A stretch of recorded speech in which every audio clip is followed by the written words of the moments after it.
It was the wedding of the year. The sun hung lazily in the sky, casting golden beams over the gathering. Ada, in a dazzling white gown, stood at the altar, her eyes locked on Tunde, the man she had come to believe was the love of her life. Her heart raced as she waited for the moment to exchange vows, to say I do to the man who had promised to be her forever. But if you look closely, you could see it just beneath the surface of the pristine ceremony. There was a storm brewing, the kind of storm that makes your heart beat faster, not with excitement, but with a nagging sense that something wasn't quite right. What could possibly go wrong at a wedding like this? Well, let's find out. It all began one fateful evening at a friend's party. Ada, quiet and graceful, had always kept her distance from the whirlwind of city life. She loved simplicity. She loved peace. So, when she walked into the party that night, she wasn't looking for anything dramatic. Certainly not for a man like Tunde. Tunde, on the other hand, was everything Ada wasn't. A successful entrepreneur with a glint in his eyes that said he knew he could have anything and anyone he wanted.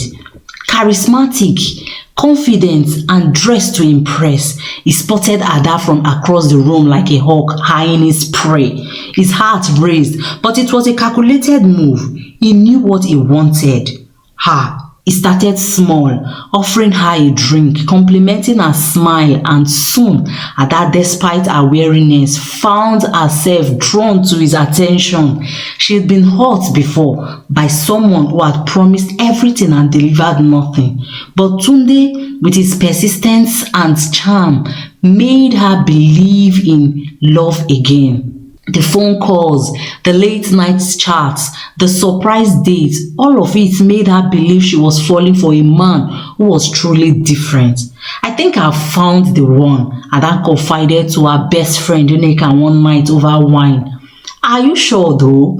Nneka asked, skeptical. Don't let those fancy dinners fool you. There's something about him. But Ada, with her heart full of hope, dismissed her friend's concern. Today was the man she had been waiting for. He was everything she could have dreamed of. After a year of romance, surprises and fairy tale gestures, Today did something that swept Ada off her feet. He planned a hot air balloon ride, something Ada had always wanted to do. They floated high above the city, the cool breeze in her hair, the sky painted in hues of purple and orange. And there, with the wind whispering in her ears and the words sprawling beneath them, Tunde pulled out a ring. Ada, he said, his voice steady but full of emotion. I want to spend the rest of my life with you. Will you marry me? Ada, overwhelmed, felt like she was living in the pages of a romance novel. Yes, she cried, tears welling in her eyes as she embraced him. She felt on top of the world, her heart swelling with joy. Little did she know, the fairy tale was about to take a dark turn. The months passed and wedding preparation were in full swing, but something felt off. Ada couldn't shake the feeling that Tunde was changing. He started coming home later than usual. He became more distant, his mind always somewhere else, his eyes always glued to his phone. Ada tried to push the feelings aside. After all, they were about to get married. Surely everything would fall into place. But then, one night, it happened. Tunde was in the shower and Ada was in the living room, mindlessly scrolling through her phone when she heard the familiar ding of his text message notification. Glancing at the screen, she saw the name, Tayo. Her breath etched. The message read, I can't believe you are still going through with this wedding. What about us? Ada's heart sank. She stared at the words, trying to make sense of them. Who was this Tayo? And why was she so bold, texting Tunde just before their wedding? As the shower water continued to run, Ada's mind raced. She didn't want to jump to conclusion, but the seed of doubt had already been planted. Later that evening, after Tunde had left the house to attend a business dinner, Ada sat in front of Tunde's laptop. Her fingers hovered over the keyboard. Something told her she needed to look deeper. A hidden folder caught her eye. It was labeled e no costly enough. But she knew her heart pounded as she clicked it open. There they were, photos of Tunde with a woman and a child. Her stomach churned as she clicked on one of the pictures. The woman's name was unmistakably Tayo, and the child, a little boy, had the same smile as Tunde. Ada's breath caught in her throat. No, this couldn't be. But here it was, the undeniable truth.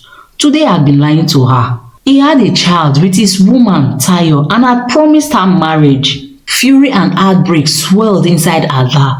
How could he do this to her? How could he betray her like this when she had trusted him with everything? But even in her shock and hurt, Ada couldn't help but want answers. She confronted Tunde that night, and as expected, Tunde's response was smooth, too smooth. "I love you, Ada," he said, his voice salting. Tayo was a mistake, a thing of the past. I've cut ties with her. You are the one I want. Please believe me. Let's move forward. Let's get married. And Ada's heart faltered. How could she believe him? But then again, how could she not? She was so close to the life she had always dreamed of, and maybe, just maybe, she could forgive him. The day of the wedding arrived, and Ada fought to keep her doubts at bay. The ceremony was beautiful. Her friends and family filled the venue with love and laughter, and as she exchanged vows with Tunde, there was a flicker of doubt in her heart. But she buried it beneath a smile. This was the man she was going to marry. But my dear listeners, as the day turned to night, that storm that had been quietly brewing broke. The day after their wedding, Tunde died. It had happened suddenly. Tunde had been fine one moment, and the next, he was gone, dead in his sleep. Ada, now a widow, was shattered. Her dreams of a perfect life, a future together, vanished in an instant. The cause of his death was initially mysterious, but as the investigation unfolded, a chilling truth came to light. Tunde had been poisoned, and the poison had been administered the night before their wedding at his bachelor party. But who could have poisoned him? Who will want him dead? This was one question that pondered in everybody's mind. The investigators dug deeper, uncovering a shocking fact. Tunde had met Tayo the night before their wedding. Ada, heartbroken, was surprised to know that Tunde and Tayo were still together, and he lied about cutting ties with her. But was that enough reason for Tayo to want the father of her child dead? That was far from the truth. Tayo was innocent. She did not poison him. Now, the question still remains. Who poisoned Tunde? The police began to dig deeper, questioning everyone that was present at the party, but then they were all innocent. While the investigation was going on, Tunde's phone was being investigated too, and the police was able to retrieve his recently deleted messages. With that, they found out that he had received a message during his party, and he stepped outside for a minute. With so much curiosity and eagerness to know who the culprit is. Now, could the person have poisoned him? Well, the police will have to trace the number in order to know who it was, but the number was registered with an unfamiliar name and a wrong address. Luckily, they were able to find the messenger weeks later, and guess who the person was? Tunde's sister Lulu. Lulu had been the one to poison him. 3 years ago, Lulu was disowned by her father because she got pregnant out of wedlock, and she couldn't say who the father was. Tunde loved her sister so much that even while she was disowned, he kept contact with her and was helping her secretly. For 3 weeks before Tunde's wedding, Lulu met Tunde's best friend, who told her 3 years ago Tunde drugged her and had his way with her. After which, he made sure he cleaned her up, leaving no trace. It turned out that Tunde loved his sister and wanted to be the one to disvirgin her. He hated the thought of another man taking her sister's virginity.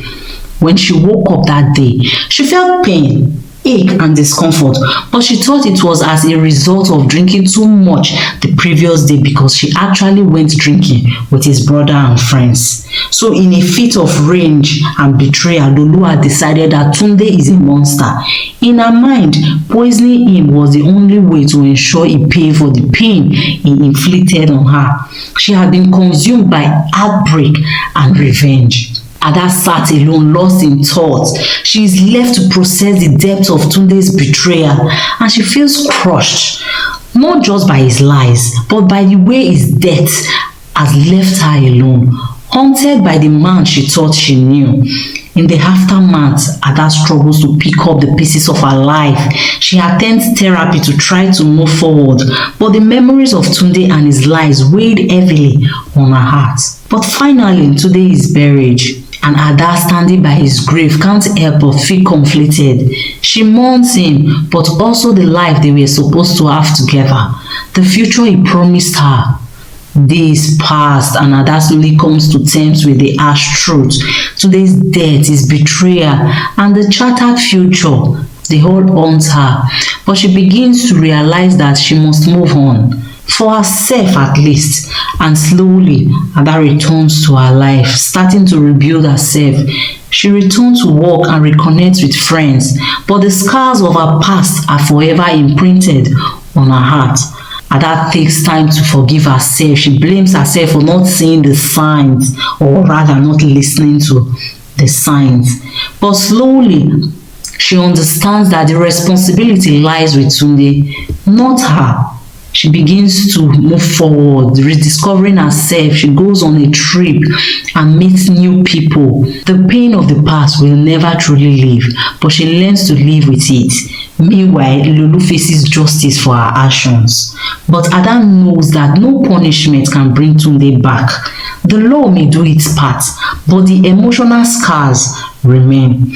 Eventually, Ada opens her heart again, cautiously, to someone new. The journey isn't easy, but the lessons from the past help her navigate this new path.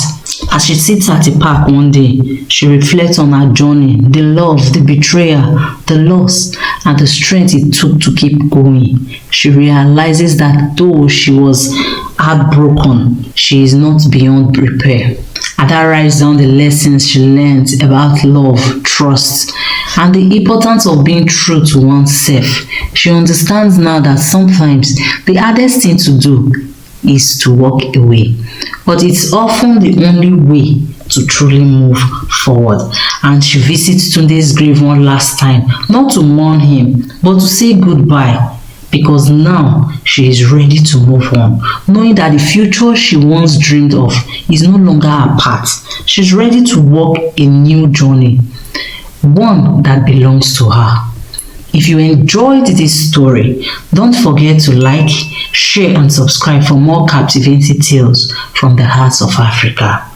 Let me hear your thoughts in the comments below, and stay tuned for my next story. Thank you.